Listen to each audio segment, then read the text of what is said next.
అందరికీ నమస్కారం. ఈరోజు కథని రచించినది ఇందుచంద్రన్ గారు. మధుకి రోజులా అనిపించలేదు. కాలేజ్కి వెళ్ళింది. క్లాస్ జరుగుతున్నంతసేపు రాత్రి సంఘటనలు ఆ ఉత్తరం గుర్తొచ్చి క్లాస్ మధ్యలోంచి లేచి ఇంటికొచ్చింది. ఇంటికొచ్చి విక్కీ ఆలోచనలు రాకుండా ఉండాలని ఏదో పని చేస్తూ ఉండిపోయింది. పని పూర్తి చేసుకొని బుక్ తీసి చదవడం మొదలుపెట్టింది. ఎప్పుడొచ్చాడో విక్రమ్. వెనక నుండి కళ్ళు మూశాడు. మధు కళ్ళని మూసిన చేతుల్ని తడుముతూ ఉంది. విక్రమ్ చేతుల్ని తీయగానే ఏంటి అప్పుడే వచ్చేసావా అంది. వెళ్ళాలనే వచ్చా, కానీ ఎందుకో నిన్ను చూడాలనిపించింది అన్నాడు నవ్వుతూ మధు. విక్రమ్ వైపు చూస్తూ ఉంది. విక్రమ్ కళ్ళల్లో ఏదో ఉంది. అతన్ని సూటిగా చూడలేక తలదించుకుంది. మధు అంటూ మధు మొహాన్ని అరచేతిలోకి తీసుకొని నునుపైన చుబుకాన్ని తాకుతూ నాతో ఉండిపోతావా అన్నాడు విక్రమ్. విక్రమ్ గొంతులోని ఏడుపు జీర మధు చెవుల్ని తాకుతూ ఉంది. తడబడుతూ మరో ఆలోచన లేకుండా ఉంటాను అంది. విక్రమ్ మధుని మరింత దగ్గరగా లాక్కుంటూ నుదుటిపై ముద్దు పెట్టాడు. మధు కళ్ళు మూసుకొని విక్రమ్ నుండి వస్తున్న ఉచ్ఛ్వాస నిశ్వాసలు మధుని ఉక్కిరిబిక్కిరి చేస్తుంటే అతని బాహువుల్లో బందీగా ఒదిగిపోయింది. మల్లెతీగల్లా అల్లుకుపోతున్న విక్రమ్ చేతుల్లో ముడుచుకుపోసాగింది. అతన్ని ఆపాలన్న ఆలోచనే కలగలేదు. సూటిగా కళ్ళలోకి చూడలేక కళ్ళు మూసుకుంది. ఏం జరుగుతుందో అర్థం కావట్లేదు. అసలు ఆలోచించే గ్యాప్ కూడా దొరకలేదు. వెచ్చని ఓ ముద్దు మధు చెక్కిలిని తాకగానే ఒళ్ళంతా పులకించిపోయింది. మరో ముద్దు పెట్టేలోపు చటుక్కున కళ్ళు తెరిచింది. ఒడిలో ఉన్న పుస్తకం కాస్త జారి కింద పడి పేజీలు చెల్లా చెదురయ్యాయి. ఒళ్ళంతా చెమటలు తుడుచుకుంటూ ఉఫ్, ఇది కళ అనుకుంది ఊపిరి పీల్చుకుంటూ. కింద పడ్డ బుక్ని సర్దిపెట్టి పైకి లేస్తుండగా ఎదురుగా ఉన్న విక్రమ్ ఫోటోని చూసి చెంపలని తడుముకుని వెళ్ళిపోయింది. మధు మనస్సంతా విక్రమ్ ఆలోచనలే. ఉండబట్టలేక బయటికి వెళ్ళి కూర్చుంది. ఇంతలో ప్రభా వచ్చింది. ఏమైంది డల్గా ఉన్నావు? విక్రమ్ వెళ్ళిపోయాడనా అంది ఆవిడ నవ్వుతూ. మధు చిన్నగా నవ్వి అలా ఏం లేదు అంది. మధు, అర్థమవుతుందిలే. మధు, వాడు వస్తే పండగలా ఉంటుంది. రోజూ పూసే పువ్వులే అయినా ఆ రోజు కొత్తగా పరిమళాల్ని విరజల్లుతున్నట్టు, రోజూ మెరిసే నక్షత్రాలే అయినా ప్రకాశిస్తున్నట్లు సాధారణంగా ఉన్న ఇల్లే ఏదో సవ్వలతో నిండుకుంటుంది అంది ప్రభ. మధుకి కాస్త కొత్తగా అనిపించింది. ఆవిడ చెప్పినట్టు విక్రమ్ అలా లేడే అనుకుంది మనసులో. మధు మొహం మీద చిన్న చిరునవ్వు విరిసింది. నీ బాధ నాకు అర్థమవుతుంది మధు. ఈ వయసులో ఒకరికి ఒకరు దగ్గరగా ఉండాలని అనిపించడం మామూలే. అందరి జీవితాలు ఒకేలా ఉండవు కదా. వాడు పుట్టినప్పటి నుండి చూస్తున్నా. ఇసుమంత కూడా స్వార్థం ఉండేది కాదంటే నమ్మరేమో. అందరి కోసం అని ఆలోచిస్తాడు. ఎవరి కళ్ళల్లోనూ ఇంత దిగులు కనబడినా విలవిలలాడిపోతాడు. అలాంటిది ఈరోజు నువ్విలా దిగులుగా ఉన్నావని తెలిస్తే అల్లాడిపోతాడేమో. మనుషుల మధ్య దూరం ఉన్నంత మాత్రాన మనసులు దూరమైపోతాయా ఏంటి? కాస్త ఆ వెసులుబాటు ఉంటుంది కానీ సర్దుకుపోవాలి. ఇలా దిగులు పడిపోతే ఎలా అంటూ ఆవిడ చెప్పుకుని పోతుంది. మధు వింటూ ఉంది. వాడి అల్లరిని అసలు భరించలేకపోయేవాళ్ళం. నువ్వెలా తట్టుకుంటున్నావో అంది ఆవిడ నవ్వుతూ. మధు చిన్నగా నవ్వి అల్లరి చేస్తాడా అంది. ఈ పిల్లలతో కలిసి అడవిలోకి వెళ్ళాడంటే ఎప్పుడో సాయంత్రానికి వస్తాడు. వాళ్ళమ్మ ఎదురు చూస్తూ ఉండేది. వీళ్ళ కోసం ఏదైనా చెయ్యాలి ప్రభక్క అనేవాడు. వాడికి అంత తీరిక సమయం ఉండేది కాదు అంది ఆవిడ. అంటుంటే గుర్తొచ్చింది. ఈరోజు ఎలక్ట్రిక్ వర్క్ అయిపోతే రేపు ఫ్రీ మెడికల్ క్యాంపెయిన్ వాళ్ళు వస్తారు అంది. మధు నెమ్మదిగా సరే అంది. మధు, నేను దగ్గర నుండి చూసుకుంటాను. నువ్వు కంగారు పడాల్సిన పనిలేదు. నీకు ఎగ్జామ్స్ ఉన్నాయి కదా, నువ్వు ప్రశాంతంగా ప్రిపేర్ అవ్వు అంది ప్రభ. సరే అంది మధు చిరునవ్వుతో. మధు, అంటున్నానని మరోలా అనుకోవద్దు. మనసులో ఏదైనా ఉంటే మాట్లాడి క్లియర్ చేసుకో. ఇలా ఆలోచనల్లో చిక్కుకోవద్దు అంది వెళ్తూ. ఆవిడ వెళ్ళిన తర్వాత మధు మళ్ళీ విక్రమ్ గురించి ఆలోచిస్తూ కూర్చుంది. విక్రమ్ మాటలు, ఉత్తరానికన్నా వచ్చిన కలని తలుచుకుంటే ఏదో కొత్తగా అనిపించసాగింది. లోపలికి వెళ్ళి చదువుకోవటానికి కూర్చుంది. ఫోన్ మోగడంతో ఆలోచిస్తూ లిఫ్ట్ చేసింది. మధు అన్న పదం తర్వాత మౌనం. చాలాసేపటి తర్వాత మౌనాన్ని చీరుస్తూ, వికీ, నేనే మాట్లాడాలనుకున్నాను. నువ్వు ఎందుకు ఏంటి అన్న ప్రశ్నలు వేయకుండా వింటావా అంది మధు. హా అన్నాడు విక్రమ్. నాకు ఊహ తెలిసినప్పటి నుంచి స్వతంత్రంగా తనకు నచ్చినట్టు కనీసం తన ఆశలు నెరవేర్చుకున్న ఆడవాళ్ళని ఒక్కరిని, కేవలం ఒకే ఒక్కరిని కూడా చూడలేదు. వాళ్ళలా నేను బతకాల్సి వస్తుందని భయం నన్ను ఎప్పుడూ వెంటాడుతూ ఉండేది. ఒక వయసొచ్చాక అలా చేయకు, అలా మాట్లాడకు, అక్కడ కూర్చోవద్దు, అలా నవ్వకు, ఇలా ఉండు, ఇలానే ఉండు అంటూ ఆంక్షలు విధిస్తుంటే ఓర్వలేకపోయా. ప్రతి చిన్న విషయానికి పర్మిషన్. మీ మగాళ్ళకి ఉండే ఆ ఫ్రీడమ్ మాకు ఉండదు. అడిగితే అమ్మాయివి మీకు రక్షణ అవసరం అంటారు. అడవిలో ఉన్నామా రక్షించడానికి? మనుషుల మధ్యనే ఉన్నాం కదా! అమ్మాయిలతో పాటు అబ్బాయిలకి అలాంటివి చెప్తే ఏ ఘోరాలు జరగవేమో అనిపించేది. అమ్మాయికి చదివే అవసరం లేదు అన్నారు. ఇప్పుడు ఆ కాలం మారి చదువుతున్నారు. చదువయిపోగానే పెళ్లి. పెళ్ళయ్యాక పిల్లలు. పిల్లలు లేకుంటే అదో గోల. భార్యాభర్తల మధ్య విభేదాలు వచ్చినా అన్నింటికీ సర్దుకుపో అని పుట్టింటి నుండి ఓ సన్నని గొంతు. అందులో ఓ ఏడుపు జీర. ఇవన్నీ చూశాక నాకంటూ ఈ జీవితంలో ఏం మిగిలింది అనిపించేది. పెళ్ళే జీవితం కాదు. పెళ్లి జీవితంలో ఓ అందమైన ఘట్టం. పెళ్ళయ్యాకే రెక్కలు కత్తిరించిన పక్షుల్లా బతకాల్సి వస్తుందన్న భయంతోనే పెళ్ళే వద్దనుకున్నా. కానీ మన మీద ఆశలు పెట్టుకున్న వాళ్ళ కోసం అంటూ నువ్వొచ్చాక ఆలోచించకుండా ఒప్పుకున్నా. కానీ నా మీద నువ్వు ఆశలు పెంచుకోవడం చూస్తే భయమేస్తుంది విక్కీ అంది ఏడుస్తూ. విక్రమ్‌కి ఏం మాట్లాడాలో అర్థం కాక ఆలోచిస్తూ మధు ప్లీజ్ ఏడవకు అన్నాడు. నువ్వు మాట్లాడకు విక్కీ. లేని ఆశల్ని నాలో పుట్టిస్తున్నావు. అది నీకు తెలుసా? ఇప్పుడు కూడా నువ్వు నా పక్కనే ఉన్నట్టు అనిపిస్తుంది. ఉదయం నుండి నీ ఆలోచనలే. ఇది ప్రేమో లేకో నీ మీద జాలో కూడా అర్థం కావట్లేదు. నీ మీద జాలిపడిన మరో నిమిషమే ఏవో పిచ్చి కలలు. ఆ కలల్ని తలుచుకుంటే నా ఒళ్ళంతా పులకించిపోతుంది. అసలు ఏ సంబంధం లేదు అనుకుంటూనే నీ ఫోన్ కోసం ఎదురు చూసేదాన్ని తెలుసా? నీతో అన్ని విషయాలు పంచుకోవాలని, నీ ఉత్తరం కోసం ఆరాటే పడేదాన్ని. ఇదే నా ప్రేమంటే? లేక నీ మీద జాలా? ఈ కన్‌ఫ్యూజన్‌లో నేను బ్రతకలేను విక్కీ అంది బాధగా మధు. మధు, నేను అని ఏదో చెప్పబోయాడు విక్రమ్. మాట్లాడకు నువ్వు. జస్ట్ విను అంతే అంటూ గట్టిగా అరిచింది. విక్రమ్ మౌనంగా ఉండిపోయాడు. ఈరోజు ఏం చేస్తున్నా, ఎక్కడున్నా నీ ఆలోచనలే తెలుసా? నన్నెంతలా డిస్టర్బ్ చేశావంటే అసలు క్లాస్ మధ్యలోంచి వచ్చేసా. అసలు ఆ సబ్జెక్ట్ అంటేనే భయం. అలాంటిది నీ వల్ల వచ్చేసా అంది బుంగమూతితో. విక్రమ్‌కి ఏం చెప్పాలో తెలియక మౌనంగా ఉన్నాడు. కనీసం నీకు మనస్సాక్షే లేదా? నేనింతలా చెప్తుంటే ఉక్కు మనిషిలా వింటున్నావు అంది మధు కోపంగా. నువ్వే మాట్లాడొద్దన్నావు మధు అన్నాడు విక్రమ్ మెల్లగా. అవును, నేనొద్దన్నాను. అలా అని వదిలేస్తావా? బ్రతిమాలవా? ఇదేం లవ్ అయ్యా నీది? వద్దంటే ఆగిపోతావా? నా ఫోటో చూసుకొని ప్రేమించుకుంటూ ఉంటావా అంది గదమాయిస్తూ. అది కాదు మధు అని విక్రమ్ ఏదో చెప్పబోయాడు. ఆపు, నేనిప్పుడు వినడానికి సిద్ధంగా లేను. ఏదైనా ఉంటే ఉత్తరం రాసి పంపు. నాకు ఎగ్జామ్ ఉంది. ఫోన్ కట్ చేస్తూ విక్రమ్ మధు మాట్లాడిన మాటలు ఆలోచిస్తూ ఉన్నాడు. అసలు ఓకే చెప్పిందా లేక జాలి పడుతుందా అని ఆలోచిస్తూ వెళ్ళిపోయాడు. మధు ఫోన్ పెట్టేసి నవ్వుకుంటూ బుక్ దగ్గరికి తీసుకొని చదవటం మొదలుపెట్టింది. మరుసటి రోజు ఉదయం సన్నటి నీటి తుంపరలు కొండ మీద నుండి గాలితో కలిసి నేల మీద రాలుతుంటే కమ్ముకున్న మంచు పొగలు వాతావరణం మధుని కాస్త బద్ధకంగా మార్చేలా అనిపించింది. నెమ్మదిగా లేచి కిటికీలు తెరిచి బయటికి వచ్చి పక్షుల గుటి మీద తడవకుండా చెక్క పలకలని అడ్డుగా పెట్టింది. గాలికి పక్కకి ఒరిగిన చెట్లకి సపోర్టుగా కర్రలని ఆంచి కడుతూ ఉంది. మబ్బుల మధ్య నుండి సూర్యుడు తొంగి చూడసాగాడు. వేడి కాఫీతో పెరట్లో కూర్చొని ఆస్వాదిస్తూ ఉంది. కాసేపటికి వీధిలోకి వెళ్ళగానే వీధిలో వెలుగుతున్న వీధి దీపాలను చూడగానే మధు కళ్ళు మతాబ్బుల్లా వెలిగిపోయాయి. నవ్వుతూ ప్రభ దగ్గరికి ఒక్క గెంతుల్లో చేరిపోయింది. లైట్స్ వేశాక బావుంది అంది నవ్వుతూ.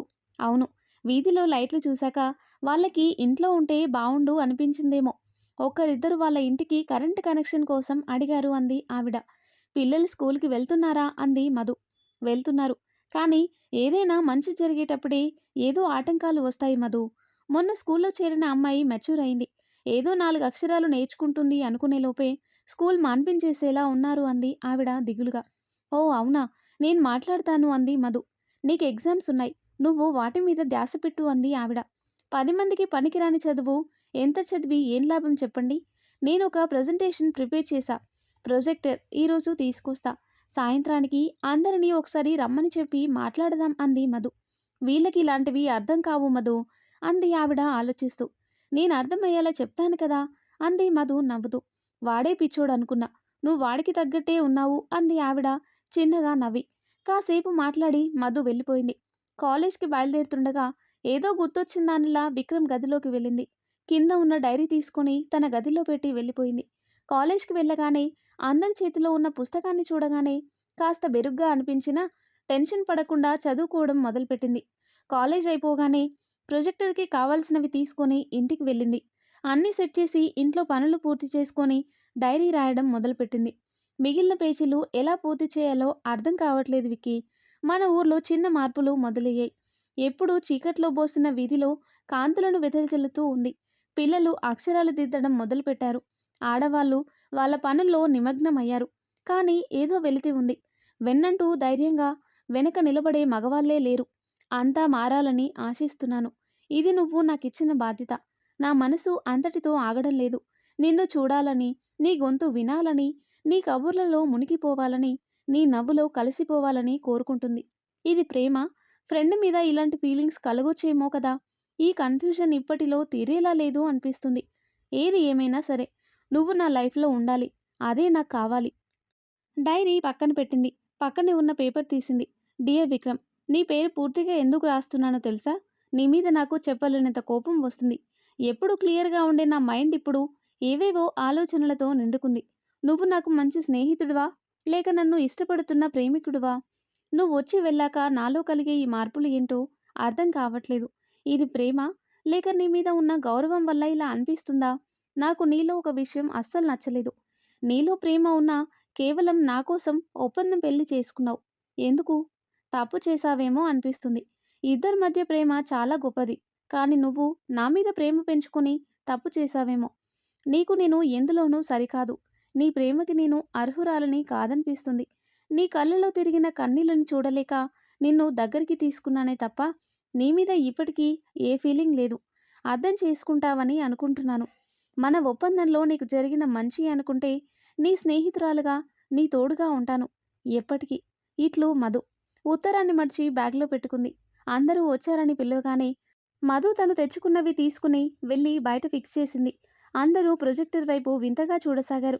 అందులో కొంతమంది గుసగుసలాడుకోసాగారు. మధు తను ప్రిపేర్ చేసిన ప్రెజెంటేషన్‌ని ప్లే చేస్తూ చూపించసాగింది. అందరూ వింతగా చూడసాగారు. ఇది సినిమాలేసేది కదా! అన్నారు ఒకతను. మధు నవ్వుతూ అలాంటిదే అంది. ఒక అమ్మాయి డ్రెస్ అంటిన రక్తపు మరకని చూసి కంగారుపడి బెరుగ్గా అక్కడే కూర్చుండిపోతే అది తెలుసుకున్న వాళ్ళమ్మ గుండెలకి హత్తుకుని ఆ అమ్మాయికి ధైర్యం చెప్తూ ఒక తెల్లటి వస్త్రం లాంటిది ఆ అమ్మాయి చేతిలో పెట్టింది. ఆ అమ్మాయి నవ్వుతూ ఆమెని హత్తుకుంటుంది. అందరూ చూస్తున్నారు. ఆ అమ్మాయికి ఆవిడ ఇచ్చిందేంటో అర్థం కాలేదు. మధు ఆ అమ్మాయి చేతిలో ఉన్నదాన్ని జూమ్ చేస్తూ ఉండగా అక్కడ ఉన్న మగవాళ్ళు మాట్లాడుకుని లేచి వెళ్ళిపోసాగారు. మధు వాళ్ళని కూర్చోమని రిక్వెస్ట్ చేయడంతో కూర్చున్నారు. నిన్న జరిగిన మెడికల్ చెకప్‌లో దాదాపుగా అందరికీ ఉన్న సమస్య ఒకటి. ఇన్ఫెక్షన్‌కి సంబంధించింది. ఆడోళ్ళ విషయాలు మాకెందుకమ్మా అన్నాడు ఒకాయన. సమస్యలు, పరిష్కారాలు తెలుసుకోవడానికి ఆడవాళ్ళు, మగవాళ్ళు అని ఆలోచించకండి. ఇంట్లో ఆడవాళ్ళు లేకుంటే మీ ఇల్లు ఎలా ఉంటుందో మీకు బాగా తెలుసు. అలాంటిది వాళ్ళకి సమస్యలున్నప్పుడు పట్టించుకోవడం మీ బాధ్యత కాదా? అంది మధు నవ్వుతూ. అయితే ఏం చేయాలమ్మా? మందులిచ్చినారు కదా! అన్నాడు ఇంకొకాయన. జబ్బు చేశాక మందులు వాడటం కన్నా రాకముందు జాగ్రత్త పడటం మంచిదని చెప్తున్నాను. ఇందులో ఎవరూ సిగ్గుపడాల్సిన పనిలేదు. అందరి ఇంట్లో ఆడవాళ్ళున్నారు. మన చుట్టూ ఉన్నవాళ్ళు బావుంటే మనం బావుంటాం కదా! అంది మధు. అందరూ మధు వైపు చూడసాగారు. జూమ్ చేసిన ఫోటోని చూపిస్తూ ఇది శానిటరీ ప్యాడ్స్. ఆడవాళ్ళకి నెలసరి సమయంలో ఉపయోగించాలి. దీనివల్ల ఏ సమస్య రాదని చెప్పను. దాదాపుగా రావు. నెలసరిలో మన ఇళ్లలో పాత బట్టలు వాడుతుంటారు. అవి మళ్ళీ వాడటం వల్లనో, తడి వల్లనో ఇలాంటి జబ్బులొస్తాయి. శుభ్రత ముఖ్యం. అశ్రద్ధ వల్ల చాలా సమస్యలొస్తాయి. క్యాన్సర్‌కి దారితీస్తాయి. ప్రతి ఇంటికి నెలకి చొప్పున ఫ్రీగా ఈ శానిటైజ్ ప్యాడ్స్ అందిస్తారు అంది మధు. అందరూ మధు వైపు అదోలా చూస్తున్నారు. మన పద్ధతులు పాటించడం మంచిదే. కానీ నిజ నిజాలు తెలుసుకోవాలి. అసలు నెలసరి అంటే ఏంటి? ఆ సమయంలో తీసుకోవాల్సిన జాగ్రత్తలేంటి? అంటూ వివరిస్తూ ఉంది. అందరూ చూస్తూ ఉన్నారు. ఇంకొక విషయం, పిల్లలకి పోషకాహారం అందివ్వాలి అంది మధు. మాకొచ్చే డబ్బులకి అంత మంచి తిండి పెట్టలేము అంది ఒకావిడ. మంచి ఆహారం అంటే ఎక్కువ డబ్బులు పెడితేనే వస్తుందా? మీరు పండించే ఆ రాగులు, ఆ కొర్రలు వాటికన్నా మంచి ఆహారం లేదు. మీరు పండించే ఆహార పదార్థాల్ని ఎలా ఆరోగ్యంగా చేయాలో ముందు ముందు తెలుసుకుందాం. మీ పిల్లలు స్కూల్‌కి వెళ్ళాక వాళ్ళలో మార్పు కనిపించిందా? మాసిన బట్టలతో ఇక్కడే తిరిగే పిల్లలు అక్కడ పిల్లలతో కలిసి చదువుకుంటున్నారు. మంచి భోజనం, బట్టలు అన్నీ ఉచితంగా ఇస్తున్నారు అంది మధు. అందరూ తలాడించారు. ఇలా మంచి జరిగేటప్పుడు ఆ అమ్మాయిని స్కూల్ మాన్పించారని తెలిసింది. బాధేసింది. ఆడపిల్ల జీవితంలో నెలసరి మొదలవ్వడం సాధారణం. అందుకని చదువు మాన్పించడం కరెక్ట్ కాదు. ఆడపిల్లలకి చదువు అవసరం. మీరే బ్యాంకుకి వెళ్ళినప్పుడు పేపర్ నన్ను పెట్టుకొని ఎవరైనా వస్తే రాయించుకోవడానికి చూస్తూ ఉంటారు. మీ పిల్లలు అలానే ఉండాలా? మీరెలా ఉన్నారో వాళ్ళు అలానే ఉండాలా? వాళ్ళ బతుకులు మారుతాం అంది మధు. పిల్లోళ్ళకేనా? మాకు బడులుండవా? అన్నాడు ఒకాయన. మధు కళ్ళల్లో ఆనందం. తప్పకుండా మీరు చదువుకుంటాను అంటే మీకోసం రాత్రిబడి మొదలు పెడతాము అంది మధు. ఈ వయసులో చదువుకొని ఏం చేస్తాంలేమ్మా అన్నారు మరొకరు. చదువుకి వయస్సే లేదు అంది మధు నవ్వుతూ. అందరూ నవ్వసాగారు. అందరికీ వాళ్ళ హెల్త్ రిపోర్ట్ చూపించి వాళ్ళ సమస్యలని వివరంగా చెప్పసాగింది. నాటు మందులు అన్నిసార్లు కరెక్ట్ కాదని వివరంగా ఫోటోలని చూపిస్తూ వివరించింది. అందరూ మధు ప్లే చేసిన వీడియోని చూస్తూ ఉన్నారు. ప్రభ అందరికీ హెల్త్ కార్డ్ అందించి ప్రతి నెల చెకప్ చేసుకోమని చెప్పింది. అందరి చేతిలో ఉన్న హెల్త్ కార్డ్ని చూసి ఊపిరి పీల్చుకుంది మధు.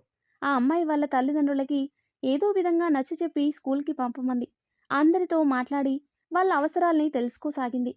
అయినా ఒకరిద్దరు మాత్రం మధు మాటలకి ఏమాత్రం స్పందించడం లేదు. అయినా మధు నిరాశపడలేదు. ఒక చిరునవ్వుతో సమాధానమిచ్చింది. చివరగా వెళ్తూ వాళ్ళందరికీ ఒక సినిమాని ప్లే చేసింది. అందరూ ఆశగా చూస్తూ ఉన్నారు. వాళ్ళ కళ్ళల్లో ఆ ఉత్సాహాన్ని చూడగానే మధు కళ్ళల్లో నీళ్లు తిరిగాయి. ఎదుటి వాళ్ళకి మన వల్ల కలిగే ఆనందాన్ని చూసినప్పుడు మన కళ్ళల్లో నీళ్లు తిరుగుతాయి. ఎందుకో అది ఆనంద బాష్పాలేమో అనుకుంది మనసులో. ఇంటికి వెళ్ళిన మధుకి ఎందుకో చాలా సంతోషంగా అనిపించింది. మరుసటి రోజు ఎగ్జామ్కి ఏం చదవలేదే అనుకుంటూ బుక్ మీద పడుకొని ఆలోచించసాగింది. ఎప్పుడు నిద్రలోకి జారుకుందో తెలీదు. ఉదయం పక్షుల చప్పుడుకి కళ్ళు తెరిచింది. తొందరగా తయారై కాలేజ్కి వెళ్ళింది. పేపర్ని చూడగానే కాస్త ఊపిరి పీల్చుకొని హమ్మయ్య అనుకుని తెలిసినంత వరకు రాసి బయటకొచ్చింది.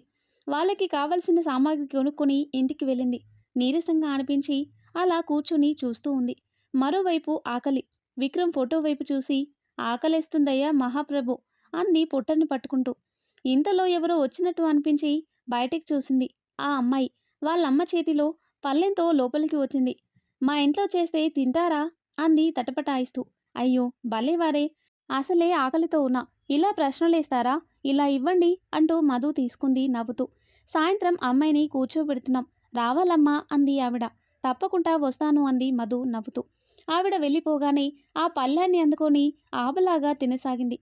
ఆ తర్వాత ఏం జరిగిందో, మధు రాసిన ఉత్తరాన్ని చూసి విక్రమ్ ఎలా స్పందిస్తాడో, మరి వాళ్ళిద్దరి మధ్య ఉన్న బంధం కేవలం స్నేహంగా మిగిలిపోతుందా లేక ప్రేమగా మారుతుందా అనేది నెక్స్ట్ వీడియోలో తెలుసుకుందాం. ఎంతో ఇంట్రెస్టింగ్గా ఉండే ఈ స్టోరీ నెక్స్ట్ పార్ట్స్ కోసం ఈ వీడియో లైక్ చేసి మన ఛానల్ని తప్పకుండా సబ్స్క్రైబ్ చేయండి. Thanks for watching.